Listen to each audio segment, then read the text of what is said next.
How's it going, everyone? Welcome back to our opposition preview. We are here for the big Champions League game on Wednesday night at the Emirates. It's Arsenal versus Dinamo Zagreb, and we've got a very, very special guest. We're joined by Lovro, who is, of course, a Dinamo Zagreb fan. And yeah, Lovro, thank you very much for your time, my friend. How are you doing today? You all good? Well, hi Josh. Thank you for inviting me to your channel. Of course, nice meeting you, and looking forward to the introduction of the tomorrow's game.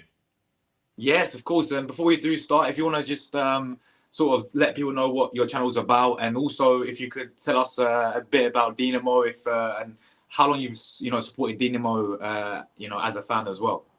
Okay, so first I'm gonna say a little bit about the channel. It was started 4 years ago, and basically it was random stuff in the beginning. And let's say 2 years ago, we decided to focus primarily on Dinamo Zagreb and Croatian football. There are four of us. One of the guys on the channel is currently in London and is gonna be on the Emirates Stadium tomorrow. Of course, as a native of Zagreb, I always supported Dinamo, which is the biggest club in Croatia, and of course, I'm looking forward to the game tomorrow. Yeah, thank you for that. And let's get into obviously, massive game up against Arsenal, coming, to London to face us. I wanted to start a little bit about, your season, because I know there's been a difficult situation. I know you got a new manager now. Everyone will know this guy, the legendary Cannavaro, as a manager for you guys. But you guys currently sit third place in the Croatian league. What's gone wrong for you this season? Was it the manager for you? And what's your overall thoughts on Dinamo's season so far? Well, I'm glad that you mentioned Fabio because he is actually our third coach this season, and Wow. we did have some problems, and Dinamo Zagreb fans are not used to, let's say, being third on the half of the season. And me personally, when the last season finished and we were the champions, and we knew we will most probably go to Champions League and get all that money, I was pretty sure that we will, run through the national league and be first. But this is not the situation. We are currently 7 points behind our two main local competitors, Hajduk Split and Rijeka, and this is not something that we have been accustomed to. And probably, if you were looking into the stats from the last 19 seasons, Dinamo was the champion in 18th of those 19 seasons, which is basically unprecedented in Europe. And it is a small league, but it's not that small of a league. And being champions for so many years is not uncommon. It's not common, yeah. Yeah, no, 100%. I was looking back in the recent years, and I always see Dinamo winning it every single season. It seems like you always dominated that league, and for you to drop off this season, it's not looking good. But what do you make of obviously Fabio as your new manager? Is there a bit of excitement around Zagreb now that you got Fabio Cannavaro, a legend of the football? Of course, and it was excitement, but also a surprise that he decided to come to Dinamo. And if you look at his past coaching experiences, he doesn't have a lot of coaching experience in Europe.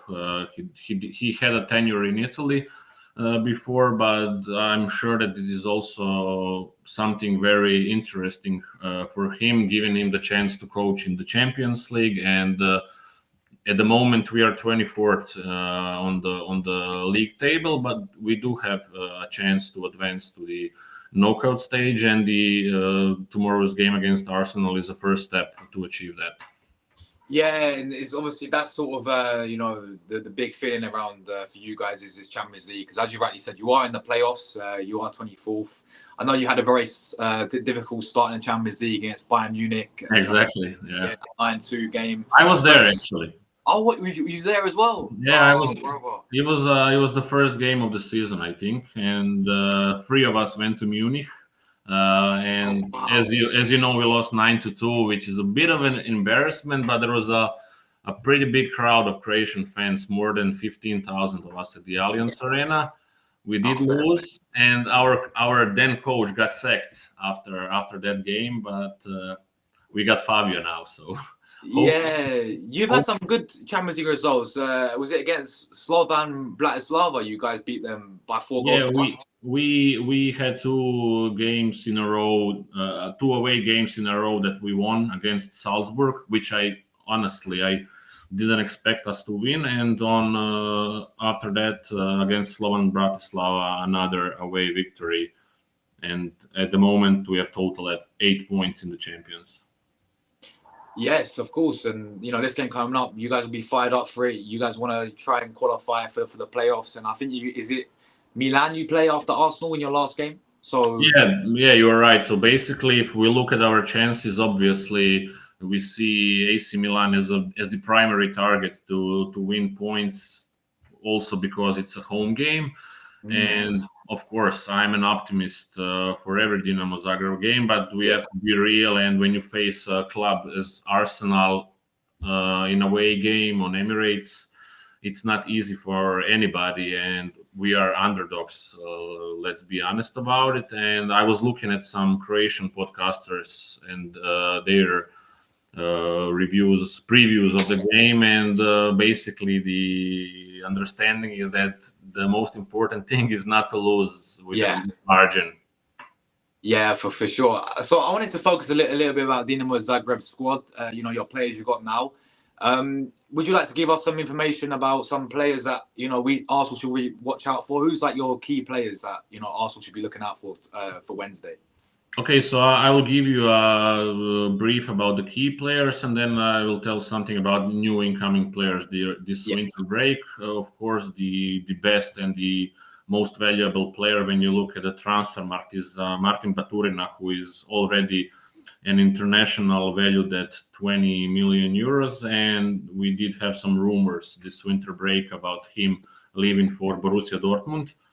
And he did have quite exciting games for the national team. Another great prospect, and I was reading in the papers today and yesterday, his name is Petar Sučić, also 21 years old, valued at 12 million euros. And Fabrizio Romano posted about him today that he's going to Inter Milan. Hopefully, we will not lose all the best players, but some other important players that I have to mention is Bruno Petkovic, who scored the equalizer against Brazil in the World Cup quarterfinal in Doha, and I was also there in Doha, and one of the best. Wow, amazing! Yeah, one of the best football moments of my life. Basically, the thing that Dinamo and all the, let's say, developing clubs are doing, they buy local talents, and after a couple of years, if they are able to progress, they sell them to bigger clubs in the, let's say, top 5 leagues in Europe.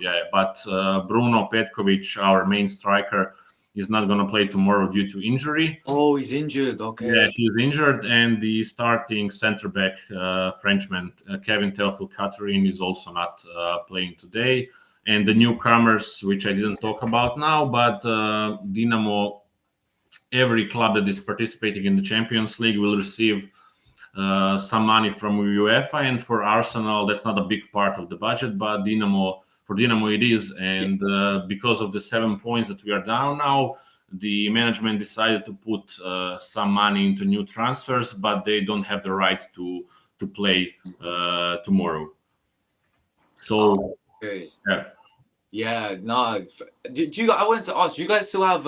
Is it Orsic, or did he leave you guys? Orsic, actually, he after he got sold from Dinamo to Southampton, he went to Turkey and had two major injuries, and he signed for Paphos in Cyprus yesterday, which was kind of a surprise for me as well. Oh, wow. I mean, because he's the same guy you played Tottenham in Europa League. Yeah, he scored a hat-trick. He scored a hat-trick, he was a very good player, and I was thinking... He was a bit unlucky, because when he arrived to Southampton, according to me, he didn't get a proper chance.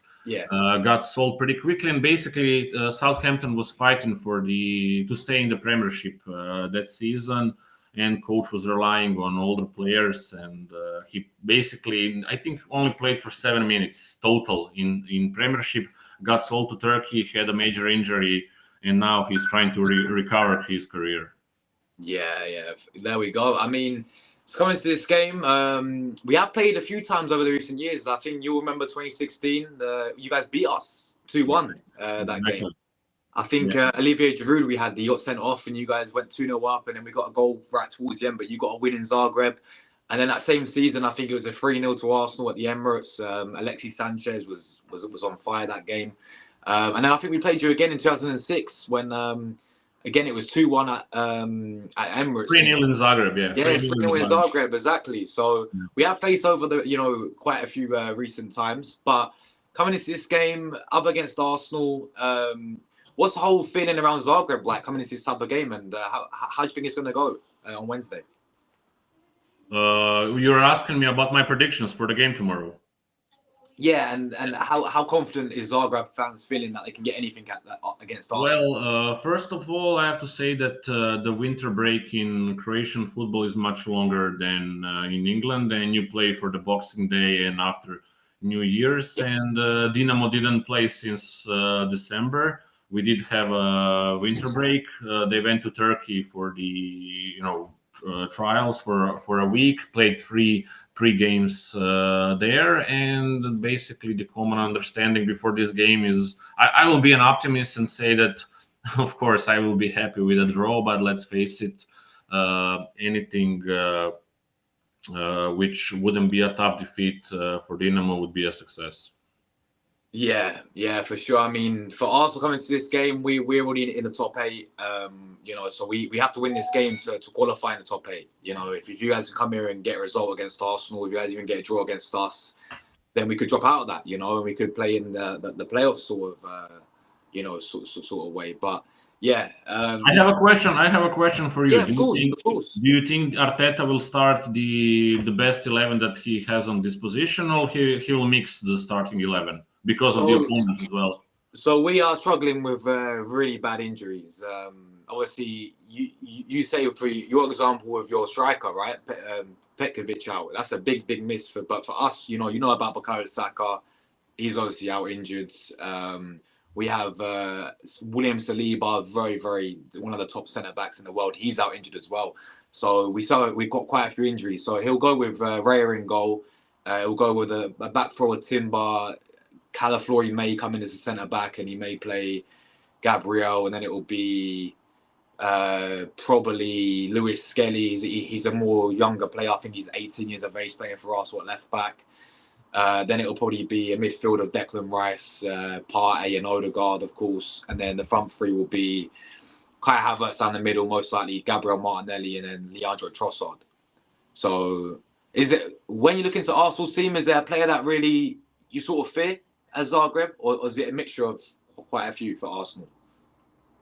Well, obviously, if you look at the market value of Dinamo players and Arsenal players, it's not even comparable. And I mean, if you don't start the perfect 11 that you have on disposal, those players are much better and have more international experience than Zagreb players. And of course, every time someone who is not in first 11 will push even more to prove to the coach that he deserves a spot in the first 11. So that doesn't matter which lineup will start for Arsenal. I of course see them as favorites, but as a Dinamo Zagreb fan, I'll be optimistic and say hopefully we manage to get a draw in London.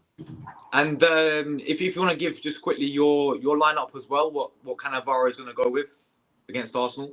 So even though we have a coach change, I don't see major changes in formation of Dinamo Zagreb when it comes to formation, because obviously we're gonna defend, and I see us starting in formation 5-4-1. As I mentioned, Teofil is not playing, so I expect 3 center backs: Semi Maye, Bernoer, and Torrente, right back Ristovski, left back Pierre Gabriel.